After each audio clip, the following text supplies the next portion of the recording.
The Essex Air Ambulance arrived and airlifted me to Addenbrooke's in Cambridge. I was in life-threatening condition. You might think this is exciting to be in a helicopter, but unfortunately I do not remember, as I have no memory of the day that changed my life forever. I was in life-threatening condition. I was in a coma for 3 months, and in that time I was receiving special care in hospital. As well as trauma to my brain, I had a severed aorta. This area is important for breathing and to supply blood to the heart. I needed emergency surgery on arrival on my aorta, or I would not have survived. I had a stent put in to stop the bleeding. I also suffered a fractured pelvis and spine.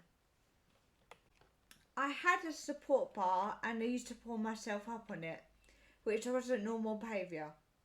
I also used to pull out my feeding tubes. I think this behaviour was because I was confused and didn't understand why I was in hospital. I was in a coma for approximately 3 months, as I mentioned, and in hospital for overall 4 months. Before I was transferred to Norwich for my rehabilitation. I spent a further 2 months in a specialist rehabilitation centre.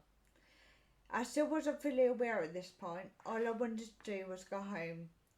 While I was at rehabilitation, I started to interact with people, although my mobility was no better and I couldn't walk.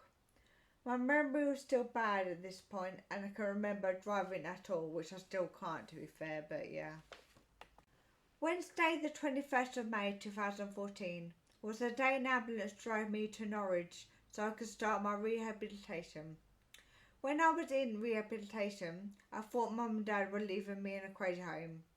When they left me in the evening, I couldn't quite understand why they were leaving me. This used to make me very upset and I used to threaten to hurt myself.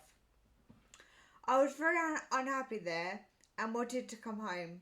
With Mum and Dad's help, it was agreed after 8 weeks that I could go home permanently.